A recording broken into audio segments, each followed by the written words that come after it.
You never see Optimus Prime do this. He never, in any of the movies or anime, looks at the odds and says, fuck it. He never gives up. There might be times where he's considering it. He's like, shit, what should we do? Should we regroup?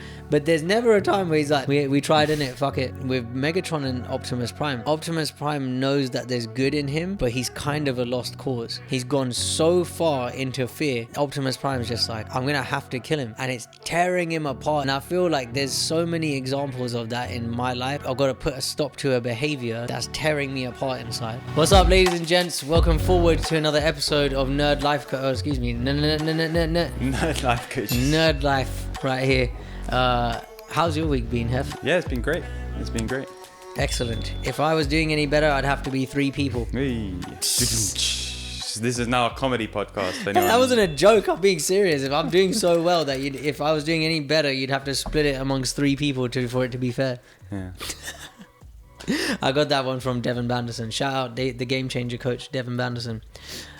We started this podcast because we talk about anime, movies, video games, TV shows. We talk about it with each other, and we thought, why not? We're sharing the learnings with each other every time we talk about things. Every time I watch a movie, I'll say, oh, this is what I got from it, or a video game. And why not share it with the world? We started this podcast to start conversations and share what we're learning through the process of watching these incredible stories. Yeah, and there's so much depth to them as well. Like today, we're going to... oh, by the way, I'm Alex, and that's Sachin. If you're new here, hey. We're welcome. Professional life coaches from London. Yes, we really do this full time. Fuller than time. Yeah. The time is so full because we're in it. All right, enough. Terrible jokes. Today we're talking about this. Transformers. Dun, dun, dun, dun. More than meets the eye. More than it meets. Transformers. All right, you know, robots in disguise. One thing that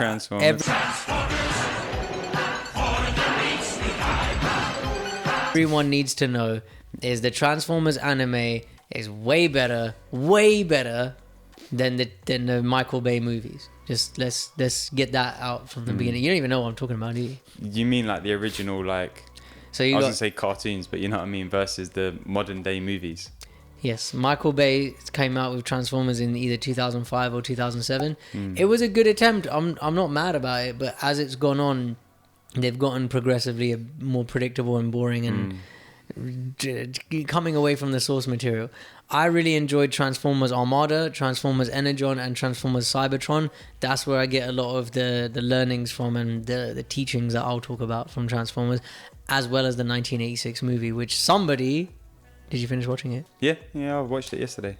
All right, great. It's funny because like I remember like when I was a kid, I used to watch it.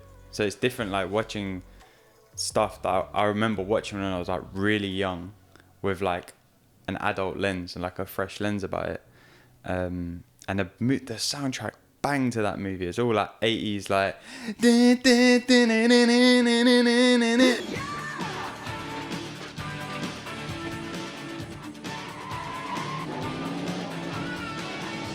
all that kind of stuff going on, like big like pop rock anthems and stuff. In Japan they had a different version of it. I don't think they had the same music. It would have been like more Japanese 80s pop music or whatever. That movie bangs on so many levels. Yeah, it's good. And I think like the other thing that, you know, I haven't watched so many of the more recent movies. I think I watched like the first 2 when they came out, and I've seen Bumblebee. Is it Bumble? Yeah. Terrible movie. But I haven't seen like I know you went to see Rise of the Beast. Oh. You know what's funny, man? Like a lot of people look at Transformers like, oh, they're just alien robots hitting each other or shooting each other. Oh, great. There is such depth to these stories, man. Spoiler alert. In Rise of the Beast, are you going to watch it? Probably not. When it streams, probably. All right. I'm not going to go to the cinema. You wouldn't... Yeah, I hear that, man. Like, there's some stuff I wouldn't go out of my way to watch in the cinema. Transformers used to be in that category for me, and then Rise of the Beast had a new director, so I was like, all right, let's go with that. And I cried at 2 points in the movie, and I looked around me. No one else is getting emotional. Someone was on their phone looking at pictures of like an old picture album on your phone. And I was getting so annoyed. I'm like, there's some real emotional highs and lows here. There's some real teachings in this, and you're on your fucking phone. How dare you? It's like the ultimate experience all over again. Oh God, yeah. We'll tell that story another day. You know what? I think I'm gonna end up getting punched in the face one day. Someone's gonna tell me, "Look, fuck off! I want to be on my phone. Leave me alone." Let's tell the story because otherwise it doesn't make sense. All right, we're cool. basically at this the Ultimate Experience India in Mumbai. It's a big conference on being. So talking about how to cultivate your being to better your life essentially. And we were sat it was set out in there was 5 rows of sofas, and then there was loads of sort of arena style seating around tables and stuff, and we were sat on the last row of the sofas, and there was a guy in front of us who the whole time was sat there on his phone just scrolling. I don't even know what. He was on Instagram, he was on stories, he was on Snapchat, he was on everything the whole time. And this is a whole day event. And I could see him in the corner of mine. I was just thinking, dude, why are you even here? You've bought a ticket. It was £150. And it was in Mumbai, so he probably had to travel to get there. And then you just sat there on your phone the whole time. And I was just thinking, idiot. But some people took it a bit to the next level. My mum said something to me. She goes, Sachin, you say the things that most people are thinking but would never say. And this is definitely one of those times. He at the end of one of the speeches, we're all getting up, and I tapped him on the shoulder. I was like, excuse me, man, can I talk to you for a second? He goes, yeah, what's up? I'm like, listen, I just saw you on your phone for the last 3 hours. What's going on? He goes, oh, it's only the last hour. I was like, no, it's not. I was sitting behind you. You're missing out on your life. You're doing this here. You're probably doing it everywhere. No one else going to tell you. I don't know why, but I'm telling you because I want to be a bro. And the way he looked at me, he was like... He was thinking, who are you? He's probably thinking, shut the fuck up. Let me live my life. Oh, man. Yeah, I had the same feeling in Transformers, man. Someone was on their phone. Bruv, picture albums. Why? I don't want this episode to become about that. Let's park that for now. Anyway, Rise of the Beast, yeah. Scourge, the main villain one of the main villains in the movie. He shoots something that infects one of the beasts, and she starts to lose her mind. Do robots have minds? Probably. AI system. All right, yeah, her system, and she starts to turn on his side. So away from the Autobots and the good guys. And she goes to one of her crewmates when they're fighting each other. He's trying to talk some sense into her, innit? And she's like, you got to defend the thing or the Earth, or this thing that they're trying to stop the Scourge from getting. You got to defend it at all costs, no matter the cost. No matter the cost. That's the last thing she says before he kills her. And when he the gorilla killed her, and man, I don't know what happened to me. I was an emotional wreck for a good 10 minutes. I was sitting there how and it just it really, Transformers for me is all about war. And you've got the Decepticon symbol, they're the bad guys, and Autobot symbol, they're the good guys. I do this because they started off Megatron started off good. He started off like a Martin Luther King-esque figure for his kind. And Optimus Prime was like a privileged little prince. And Megatron was in the gladiator fighting pits. And he was actually really stood for something strong, like equality. And then he got in touch with Dark Energon, and it fucked with his AI systems, not his head. And then he started turning a bit more extreme. And when I say Transformers is about war, for me, look at the things that people resort to in war. Now, I'm not going to talk about politics and stuff because we don't really get involved with it. No. But I want to take it down to the level of what's the war that's going on inside of all of us. To me, I got this as a representation of fear and love. That's the war that's going on inside all of us. And to me, this symbol, the Transformers and everything that it's about for me is what are the effects of the war that's going on inside me? Because we're not perfect. I'm definitely not. Sometimes fear is winning. I had a period of about a couple of weeks recently. I wasn't really doing much. I was really pushing myself in my fitness in the kickboxing journey, and my business. I was kind of like, I wouldn't say procrastinating. I was just putting. Yeah, you could actually. Yeah, I would say procrastinating. I was just doing a lot less than I normally do, and my a lot less looks like a lot anyway. my a lot less is like my 15%. It looks like other people's 500%. People ask me sometimes, how'd you get so much done? And I'm like, I ain't doing shit. But this is something that I really get a lot from Transformers is what are the effects of the war that's happening inside of you? How is it spilling out onto others? How is it affecting areas of your life? Who's winning? And how, why are they winning? Why was Fear winning? When Megatron's winning the war for Cybertron, is because he's speaking fear into the other Transformers. And what are the effects of that? If you've got a whole team with you based on fear, are they really going to be loyal to you?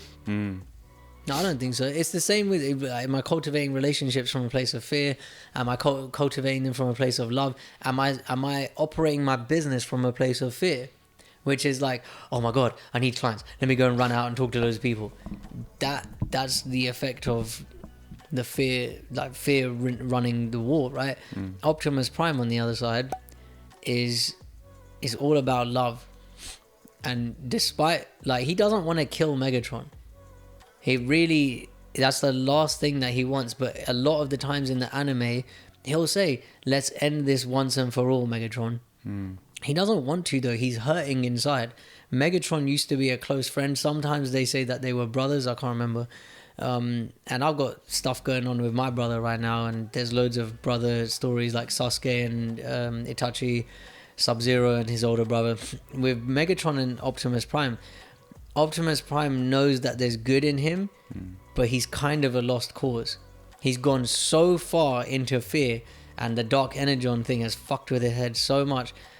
Optimus Prime's just like, I'm gonna have to kill him, and it's tearing him apart inside.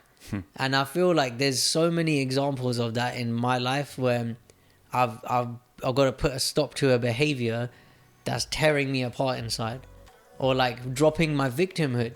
You know, like I used to blame my mom and dad for everything, and it was really messing with me when I really decided, and I'm using that word instead of choice. I decided, I cut off all the other options, even though the self-righteousness in me was like, no, but they're wrong. It was so difficult to put it to rest and to kill it off. I've talked a lot. I could keep going forever. Yeah, it's funny because I like what you were saying about, you know, if you're running your life by fear, like what happens. And there's a wicked bit in the movie I watched yesterday, the 1986 movie. You know where Megatron and Optimus Prime have that fight and they both get injured, and Megatron, like, they take him back to the Cybertron ship or whatever. And then the other guy like throws him out of the ship. Starscream. Yeah, and then he's like, right, I'm the leader now. And then everyone's like, no, I should be the leader. And they all start fighting with each other. It's because they're so like, they're not there to be loyal to the cause. They're there out of fear. And they're there out of like, I deserve to have my peace. Like, it's very like self-righteous, right? It's like, oh, I deserve to have my peace. So they all start fighting each other for who should be the new leader. Whereas on the other side, you've got Optimus Prime. And I know you want to probably talk about the scene more, but like, Optimus Prime basically dies and he passes over the leadership to Ultra Magnus, and everyone else is like, yeah man, like Ultra Magnus, they're like backing him because like the cause is not of fear, it's of love. They're doing the thing that they believe in the most through love, so they just like, yeah, we've got the leader, and they all like back him. And I just thought like the stark contrast is so huge, and I was seeing it like kind of what you were saying, like when I'm going into something like with my fitness journey at the minute, there's times where I'm like, oh man, like, yeah, but if I don't go to the gym, then, you know, I'm gonna, you know, lose, you know, my health, and if I don't do this, then, you know, and I'm like driving myself through fear, and it makes the journey a lot more like painstaking. You know, it's like I'm forcing myself to do things rather than like being pulled towards it. I'm like pushing myself into it. And when I'm in like a more loving state, it's like, yeah, I'll just get up and I'll go to the gym. I don't really think about it. It's like, like this morning, right? I just got up at like 7, went to the park, did a little outdoor workout, came back, had a shower, had my breakfast, and now we're recording. And it wasn't like a thing. It wasn't like I had to force myself, because I'm not forcing myself through fear. It's just like, it's coming from a loving place. Like, oh, this is something that I enjoy doing for me, rather than like, oh yeah, but if you don't do it, then, you know, if you don't do your workout this week, and if you miss a day, then it means this about you. And it's the same, like you said, man. I'm not going to repeat what you said, but it's the same with business as well. When you're coming from that fearful place, the way you show up is very different to when you're coming from the loving place. And I love that representation in that scene, because it was two like contrasting like things. It was sick. That's one of my favorite things in all of Transformers. There's other stuff, but that is one of my favorites, because it's okay. So like Optimus Prime's dying, and Ultra Magnus goes, oh, but I'm not worthy of the matrix of leadership. And you know, like, I remember saying this to my ex-girlfriend a long time ago. She's like, why do you love Transformers so much? And I just had my dad's voice in my head going, does she know what she's getting herself in for by asking you that question? We talked about it for like 3 hours. But there's that part where he goes, I'm not worthy, yeah? And Optimus Prime's lying on the bed. He's about to die. And in my language, Optimus Prime's like, shut the fuck up. There's a war going on. I don't give a fuck about your worthiness. Shut up. Get on with it. Go on. Move. I'm gone in it. I'm done. You lot carry on. And everyone else around Ultra Magnus, I love this, because the cause is about love. They say to him, look, like, and this is a hallmark of great coaching. Optimus Prime's dying. He's passed on the leadership to Ultra Magnus, and he's given the whole team the attitude of, let's support each other. Let's build each other up. Let's speak to the greatness in each other. All the rest of the Autobots are like, dude, we'll help you. We're not going to be difficult to manage. We'll all pitch in.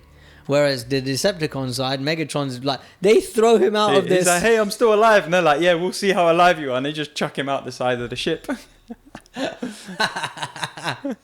That's got to be one of the best scenes ever. I was laughing at that. And it serves him right.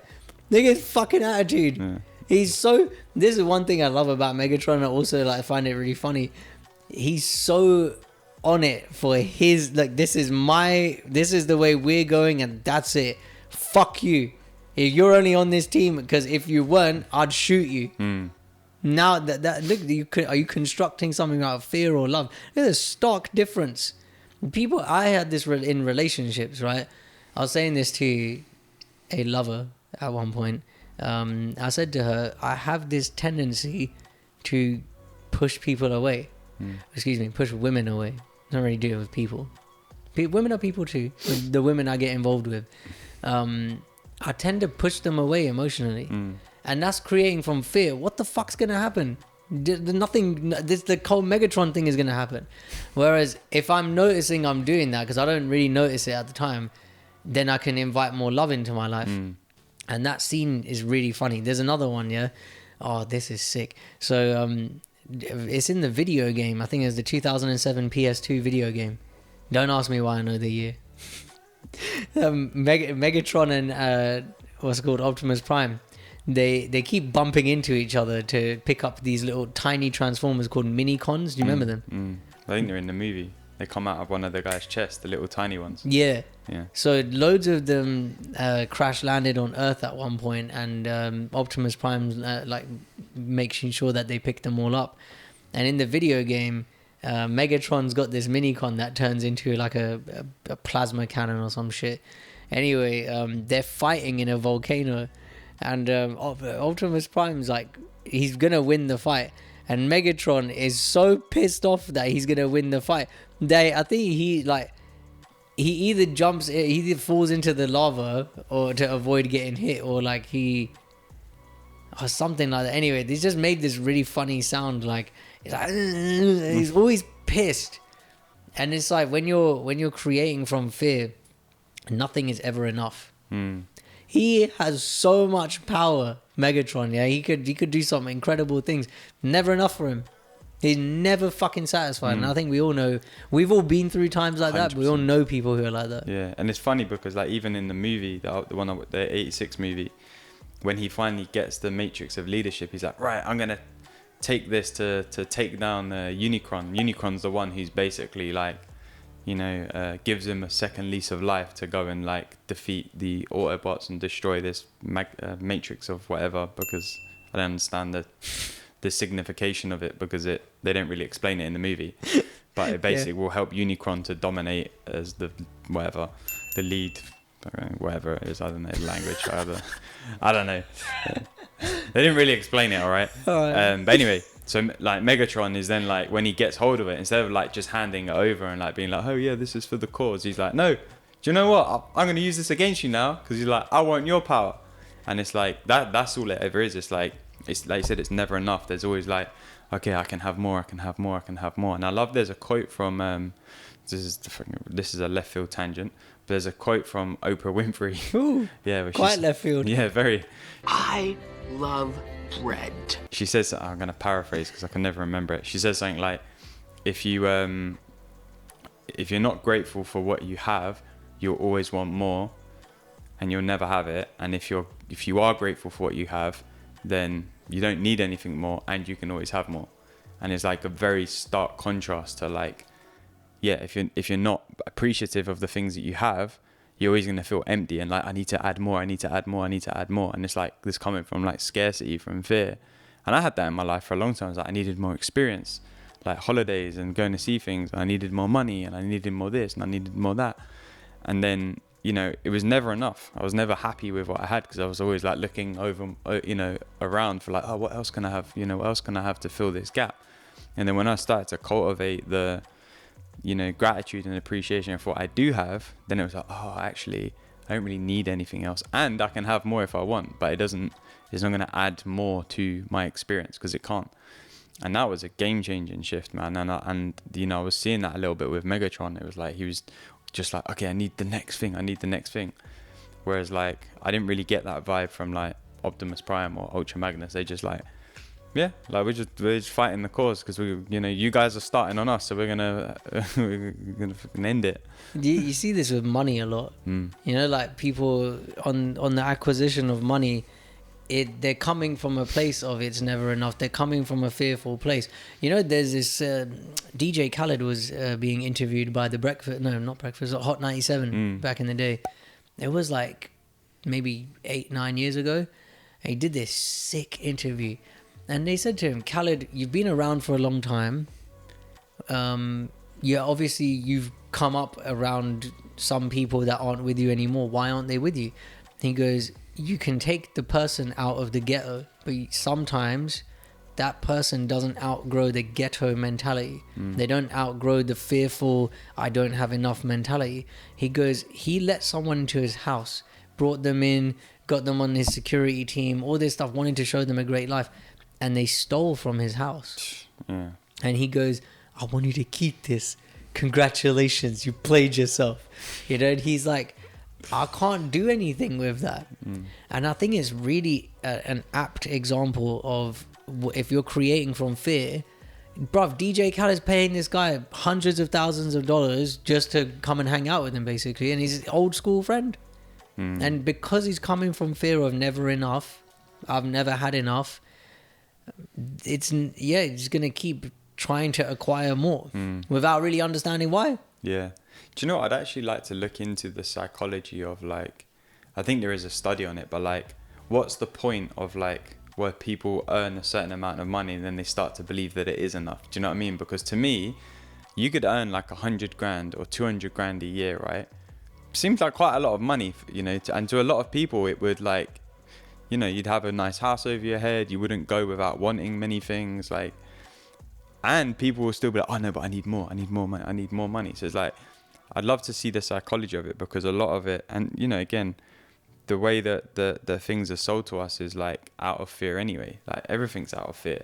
That's marketing, that's advertising. It's all based on fear. If you don't have this thing, then your life's not going to be how you want it to be. So this is why you need to buy it from us right now. And there's a special offer on, so you can get it even cheaper than what, do you know what I mean? So it's like, and I guess like, how do we do that with ourselves? How do we do that in our own lives? How do we trick ourselves into that scarcity mindset by like believing like, oh, if I don't have this thing right now, if I don't do this thing right now, then my life won't be as I want it to be. And, you know, oh, look, and there's a special offer or whatever. It's funny, man, because we were having this conversation a while ago. Like, when we first started out in our businesses, we would have killed to be in the position we're in now. Okay, maybe not killed. But we would have loved to be in the position we're in now. And now we're here, we're looking at like, okay, what's the next thing? And we're very in touch with, we're very lucky to have great mentors and coaches around us, great examples to look up to. But it's funny, like, when is it enough? I know people who make millions of dollars and they're really happy, they're content, they don't really need anything. And there's other millionaires who there's never enough. There's some people who it's never enough because they're bored. Yeah. And it's like, okay, I want to do stuff. Yeah, I can make money from it, whatever, but I'm bored, let me go and do stuff. And then there's some which is like, it's a never-ending chase. When I get here, then I'll feel this. When and then. And I think Megatron's a great example of that. So Optimus Prime doesn't have that. He's like, look, I'm with a heavy heart, I'm going to try and kill Megatron. Once that's done, Cybertron will be at peace. He's not living in when and then, like, oh yeah, if we can just conquer this, then we'll whatever. He wants to have the home world back, but at the same time, he's like, there's not really much we can do about it. And I think this is really this really points us in a great direction when it comes to what are we choosing to create from. If we're creating money from the place of love, you're not going to be buying into a bunch of the fearful nonsense that sometimes goes on in advertising, marketing, or the way you market your services, the way you conduct yourself in relationships with your parents, with your loved ones, whoever it is. There's so many great examples of that in the Transformers movies. However, one thing that the ultimate coach Steve Hardison said to me when I went for my session last year, he said, if you can go and find me half a cup of worthiness, I'll give you 5 million quid. He even called it quid. I was like, huh? He goes, go out there and find it. Go and bring it to me. And I was trying to be a smart ass. I was like, maybe there's a kind of weed called worthiness. But the point he was making was, it's created. It's an idea. And ideas are dangerous if they're taken too seriously. Sachin is an idea. If I take it too seriously, I'm going to get stuck in that idea. Money, it's electricity and money are very similar to me. We've talked about this before. It's an idea. Like, I don't take the idea of electricity too seriously. It's here, it's powering the system's great. Could be the same with money. I like that a lot. Yeah, and I was listening to a podcast a while ago, actually, probably about a year ago now, but it was about money. And the guy, who's an English guy, actually, I'd have to figure out who he was, but he said something really fascinating where it's like, basically that is like, money is an idea as much as anything else. You know, it's our thinking about money that, you know, gets us into a pickle. So why do we treat it like it's more than other stuff? Why do we treat money like it's more than love, or more than, I don't know, like electricity, to use your example, or more than the value of water in our lives, or more than, do you know what I mean? And it was just the way he said it just made me think like, yeah, he's right, actually. Like, you know, money is just, our ideas about money is what creates our perception of it. Why do we take those so seriously? Because it's just our ideas of money. If we take it less seriously, and people hear this wrong sometimes, and I used to hear this wrong for a long time, like, oh yeah, you know, you don't need money, like, and to some degree we don't, but I won't get into that right now. We'll save that for another episode. But like, I used to take it so seriously. It's like, oh yeah, like, I'm good, I can just earn minimal money and I can still live a good life, which is true. And, you know, if I want to create big impact in the world, then the income is a byproduct of that. And it's like, when you don't take the money so seriously around things like, or how much money I have or don't have, or could have or should have or would have or didn't have or used to have, and blah blah blah blah blah, you're more free to then create. And the money is normally a byproduct of whatever you're creating and how you're being in the world. You know, if you went up into a shop, right, and some shop assistant came up to you and he looked really pissed off that you're in the shop, you likely to buy something from that shop? No. I'm gonna be like, you're right, dude. Like, I'm getting a weird vibe from you. I'm laughing because, you know, sometimes you go into chicken shops. I don't know, when you're younger, you used to drink, and you just look at that. They don't really want to be there. They're looking at you like, go on then. Yeah. Yeah. You just feel like sorry for inconveniencing you, kind of thing. Do you know what I mean? Whereas if you walked into, like, I went into a coffee shop last weekend on the way down to somewhere I was going, and the girl in the shop, like, there was no one in there. It was like Sunday morning, and I walked through the door, and she was like, "Oh, hey, how you doing?" And she was like, massive smile on her face. She was beaming, and I felt like, oh, actually, I feel like, yeah, this is welcoming. And I was like, yeah, cool, right. I'm happy to spend I even considered getting more than I wanted because she was just so good. And it's like the way she was being was helping her to potentially create more money from the exchange we were having, whereas the way that other guys are being when they're pissed off, it's like you're less likely. I'll probably walk out the shop like, it's all right, shop's not that cool anyway. I think there's dude, do you remember I know I watched Anchorman recently, we'll get onto it later, but it's such a stupid movie. When you're watching something silly and fun, it's easy to not take the money and stuff so seriously. The same could be said for the movies in our heads. If we take them too seriously, then we start to get lost and confused. And then relating it back to Transformers, there's a part in the Cybertron series. So you got Transformers Armada, Energon, and Cybertron, I think in that order. In Cybertron, what's his name? Megatron is trying to collect these Cyberplanet keys. And once he's got all of them together, he'll be like invincible or some shit. And one of them, it makes you from like this size to enormous. And he finds the key, and he's like, "Great, now everyone's in trouble. You're all fucked. I'm like 10,000 times the size I was before." And he loses the key. And someone else gets it. Someone else on his team, I think it's Starscream, he picks it up. And he puts this crown on his head, and he starts taking himself so seriously. He's like, "I am the ruler of the..." And he sees Megatron, he shits himself. He's like, "Fuck, oh my god, I got found out." Megatron's movie in his head, yeah, this is one thing I admire about him. The movie in Megatron's head is so like, I'm the main character, is what I say goes, and that's it. That he puts fear in people's hearts. He's so committed and convicted to this cause that Starscream's like 1,000 times the size of him, and Megatron's like, "I don't give a fuck how big you are, bro." He punches him and he falls over, and he's like, "Yeah, take that with your fucking giant key, I don't care." And it just points at me back in the direction of thought. The power that we have to be able to think is both, it's something to be wielded with responsibility. So for everyone who doesn't know, there's a guy who died a while ago in 2008, I think it was.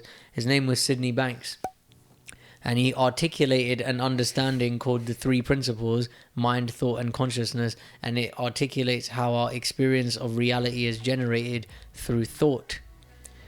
And that's not just stuff that you think about, it's way more than that. We'll talk about it another time. But anyway, the stuff that we think about can imprison us, and it can free us. It can be super disempowering, and it can be empowering, and it's up to us to learn how to wield this power of thought so that it serves us in our lives rather than getting lost in it. And we've both been there. We've been lost in thought. I mean, I'm not going to tell your story, but it's easy to get stuck in a depressed state when you don't understand how to use the power of thought.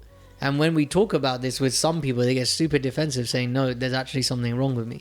It's very interesting how sometimes people will fight for their limitations as though they're somehow benefiting them.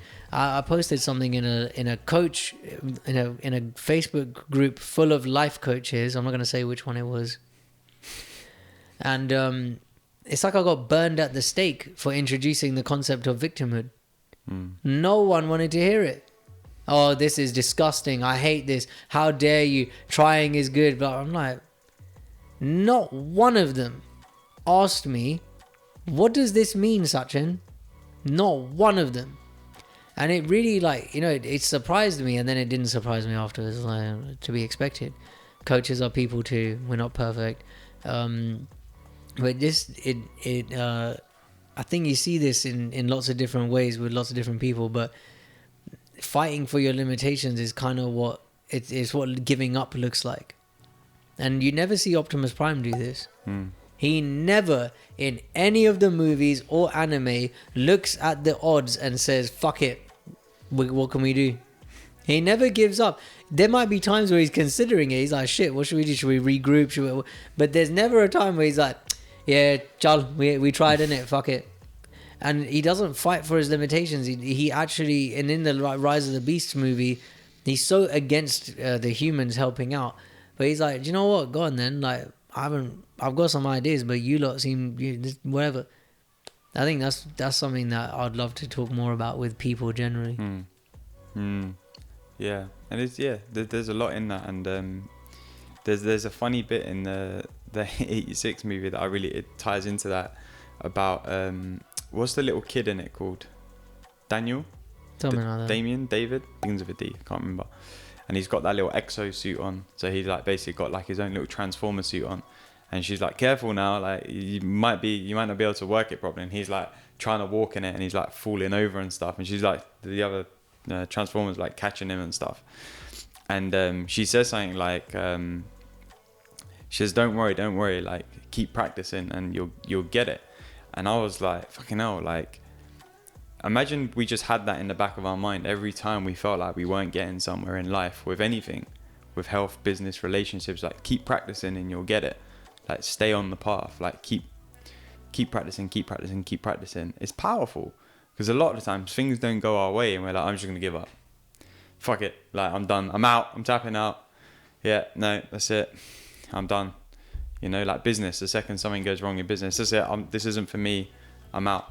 You know, and you see it with people all the time. They get into that mindset, like you said, the victim mindset of like, no, I can't do this, I'm done. And it's like, I'm downing tools and I'm out. Whereas like that one simple line of what she said is like, yeah, keep practicing. When it's going well, keep practicing. When it's not going well, keep practicing. And I heard this said the other day, it was a really sick thing. It was when it was talking about business specifically, but it could also be life. When you aren't so busy and you've got loads of time on your hands, love it, enjoy it, you know, be with it. And when you are busy and you've got lots going on, you know, making lots of money, love it, enjoy it, and be with it. And it's like so simple. It's just like, yeah, stay on the path, keep practicing. And I think that's sick, because it's like it's really showing me how when things seem like they're not going my way, just keep practicing, wherever it is, whether it's health. Like I played football a couple of weeks ago for the first time in like a year, and my knee like has been killing me, like not killing me, but it's like I've had like a dull ache in it, and it's like gets tight, and I've been like really worried about it. And in my head I was just like, okay, well, just keep doing what I need to do, stretch, ice it, blah blah blah, and it feels so much better. Like today, like it's so much better. I went and did a little exercise this morning, it felt great. It's like it never happened. But if I was like, oh my god, like my knee's ruined, like I can't do anything, like how I was last year with your knee injury, I can't do anything, like I need to, like I can't stand up, I can't walk. I know it wasn't even that bad, but I could have dramatized it. Oh my god, my old knee injury's come back, I need to go and see this person, I need to go and see a physio or like a specialist, or maybe I need to get surgery. But I was just like, no, just keep doing the thing that's going to be good for it, see how it feels. If it doesn't seem to get any better, yeah, then do something about it. If it does get better, happy days, keep practicing. Primus and Unicron. So they're the creators, in inverted commas, of the... Go on. Yeah, tell me why we got inflatable commas around that. Inflatable inverted commas. Because here's my question, right? Who created the Transformers, the Autobots and the Decepticons? Alex, we've covered this in our Prometheus conversation. You remember that? Yeah, but who created them? No. Do you remember the question? Yeah, I do. Okay. Answer the question. Now, in Prometheus, the movie, they go and find the engineers who created humans. Yeah. Perhaps Primus and Unicron were engineers. Perhaps, but they're also robots. In the beginning, there was a big bang. That just happened. Apparently. That happened to put together metal and an AI system. Hey, man, and we're circuit boards and electricity. Why and, not? How a fucking Big Bang ended up with us with circulatory system, digestive system, and all that. Apparently, allegedly. Yeah, allegedly. I don't know. Shit. One thing I love about Primus is she transforms to create the planet Cybertron. And in the anime Transformers Cybertron, they meet her again, and the whole planet transforms into this enormous planet-sized god transformer Primus. And she fights Unicron. I can't remember which one it's in. It's somewhere. And Unicron is like the god planet eater, kind of like fucking what's his name, Galactus. Yeah. Kind of like that, but I think Unicron's a bit cooler. Because he's a robot. And then Primus is like the giver of life. Unicron's like the taker, the destroyer. And to me, it's like on a macro level, you've got war going on between good and evil. On a level underneath that, you got Megatron and Optimus Prime. On a level underneath that, you got the other, like there's a macro and microcosm of wars going on, and to me it's like the wars that's going on inside of us. So macro level, good versus evil. Micro level, shall I eat healthy today or shall I eat junk food? Shall I pressure this person into doing something I want just because I want it, or shall I not be a dick? You know, shall I have an app or shall I not? Yeah, shall I eat fried chicken or apple? It's a great way to just check ourselves. To me, man, every time I watch anything to do with Transformers, I just get in touch with a part of me that I kind of forget about sometimes when I'm in my day to day. You know, I don't know, like I can work out, I can go and especially like with my kickboxing journey, I'm really learning a lot about what it means to be in war, and not show the other side that you're feeling hurt. Like my trainer kicked me in the stomach and the chest so many times yesterday, and he's like, "You're showing me that I should do it more. Stop it. Find a way around it. I'm keep doing it to you. You can't do anything about it." And I'm like, "Yeah, what am I supposed to do? You're better than me." He's like, "No, everything's got a weakness. Try it." And to me, it's like, you know, the side of fear has a weakness. That's why I'm learning in this. I can overcome fear with so many different things. Good people around us, fun, a lightness, an ease, not putting too much pressure on an outcome, really living for the moment, and or as well as for the future, having one foot in each. We'll do a Rick and Morty breakdown at some point, because that episode that I play for everyone's amazing. Yeah. You got anything else to add about Transformers? Let me check my notes from the movie. I do like that thing about the macro and the micro wars though, because I think it comes down to the conversation that we had on the weekend when I was hosting my 3-day coaching workshop about the yin and the yang. Oh, you mean about this? Another tattoo, shock. Yeah, the yin and the yang, because it's like, yeah, we can see it as good and bad and, you know, should I, shouldn't I, but what if it's just all one energy? You know, that's kind of what the yin and the yang represents, right? It's like one symbol. It's not like two separate things. It's all contained in one symbol. And it's showing us that, like, yeah, you can wield either side of it as you please. You can wield the good, the love, the, you know, joy, or you can wield the fear, the hate, the pain, the frustration. And it's like the thing that borders them. And what I believe in the yin and yang logo, those of you who don't know it, maybe Mick put a lovely version of it right here in between my hands on the video. But those of you who know what the logo looks like, it's like half white, half black, blah, blah, blah. I think that the line to me represents choice. Which side of it do you want to be on? If that bordering line is choice, you can choose which side you want to fall on. And in any moment we have that choice. And yeah, there was a bit in the movie yesterday where I think it was when that little kid was in his exosuit. I don't know why I found that bit so interesting, but one of them, he's like trying to control the suit, and one of the Autobots goes to him like, you know, think before you do it, and it's like then you can like think about what you want to do before you do it, right? And I was like, oh, that's quite interesting, because it's kind of like, you know, you hear the thing, what you focus your energy on grows. You know, it's like that's what I was hearing. Is that if you focus your energy on something, it grows. If you focus your energy on frustration, on annoyance, like when I was like miserable in my life, I was focusing a lot of energy on like how shit my life was, how I wasn't happy, how, you know, I wanted things to be better, you know, I wanted to have different experiences, blah, blah, blah. So my life just constantly looked like that. Whereas when I started my journey of like, you know, the personal growth or development, whatever you want to call it, I started focusing on other things. What, you know, start focusing on the things that I was grateful for, that I appreciated. Start focusing on like the little mini or the micro things every day that, oh yeah, this is quite fun. This is nice. This cup of tea in the morning is really nice. Or like the 10-minute walk to the train station in the sunshine. Oh, this is great. And all of a sudden, like the more I focused on those things, the more that cultivated in my life. And it's like focusing the energy. Same thing with business. When I was focusing on all the ways that my business wasn't working, my business isn't working. Who's your favorite Transformer and why? Bumblebee. Oh God, you know what? Lame character. Who's the one that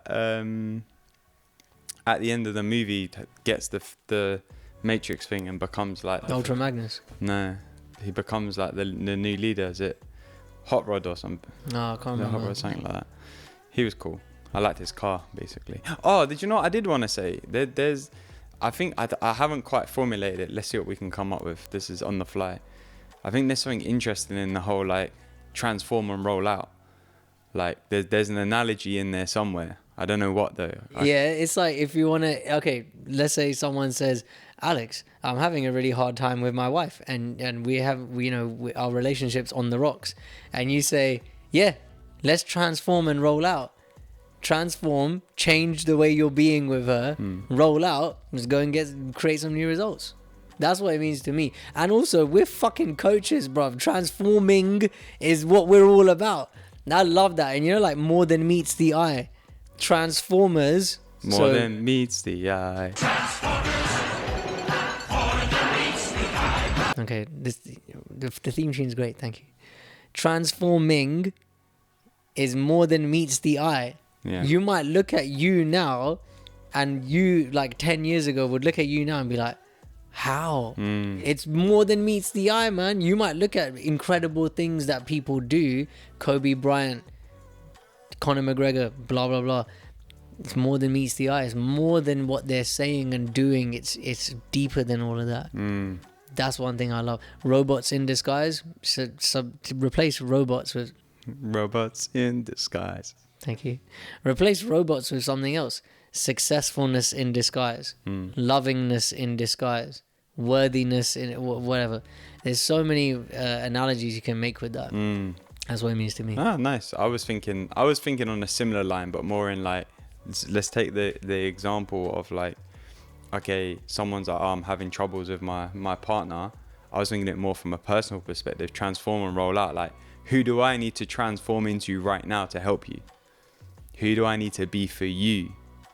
You know, and it's like, if we're going through our lives in that way as well, like anything happening in our lives, who do I need to be in order to maximize the situation, to get the best out of the situation, to neutralize the situation, to be the most loving person I can in the situation? Like, if we've got the ability to transform and roll out, transforming who we need to be in that moment, roll out into that. Yeah, roll out is like living into it. Yeah. I like that a lot. And I would also say, nerd life coaches. Robots in disguise. We're not robots. Why not? AI in disguise. If AI tried to do what we're doing, bro, I don't think they'd be able to. But okay, now I know you didn't ask, but my favorite Transformer is there's a 3-way tie, I think. That doesn't Scourge. count. My favorite Transformer is singular, and then you said there's a 3-way tie. Yeah, I'm Lamron. I'm the opposite of normal. I don't follow the rules, even when I set them. Scourge, Optimus Prime, Megatron. Oh, there's one good guy in there. Yeah, Optimus Prime. You can't. You know what? Like, normally I love the villains, but Optimus Prime, there's just something so sick about him. And there's also there's this massive Transformer called Metroplex. He starts off evil and then he converts to the Autobots. And Optimus Prime tells him off. And Metroplex is enormous, yeah. There's another one called Tidal Wave, and I think they fight each other. They're like enormous robots. And Optimus Prime's like, come on, Metroplex. He's speaking to the best in him. Yeah, this is another thing I fucking love about Transformers. The coaching. That he's only ever speaking to the best in people, whereas Megatron is only ever speaking to the fear in people. And I would love to get an Optimus Prime tattoo. I don't think it would look great. Maybe, I don't know. If you're a tattoo artist and you know you can make it happen in a real amazing way that fits the rest of what I've got, let's talk. You'd have to get like a full size one on your back or something. Nah, my back's being saved for a big piece. I don't know. On your chest then. I don't know. We're running out of space, man. I'm getting a bit nervous. Maybe the side of my thigh, prime real estate. But yeah, man, I really love the way Optimus Prime is able to create these epic changes of heart and redemptions with people, because he's just committed to speaking to the best in people, and he doesn't want to kill the Decepticons. They're Transformers too, but you know, he's willing to be with the cause. We're coming up on time. Yeah, so on that note, I think that's all we got time for today. Ladies and gentlemen, boys and girls, we would love to know if you've seen any of the Transformers anime or any of the Transformers movie or anything to do with Transformers. Let us know what you've been getting from it. Hit us up on Instagram, TikTok, @NerdLifeCoaches. And if you like what you've been hearing in this episode, make sure you hit that like button, hit that subscribe button, and hang around for some more episodes. We'll do some more epic ones coming your way soon. And tell your friends. One of my favorite lines from one of my favorite movies of all time is Rush Hour 2. Tell your friends about me. We'll see you on the next episode. Nerd Life.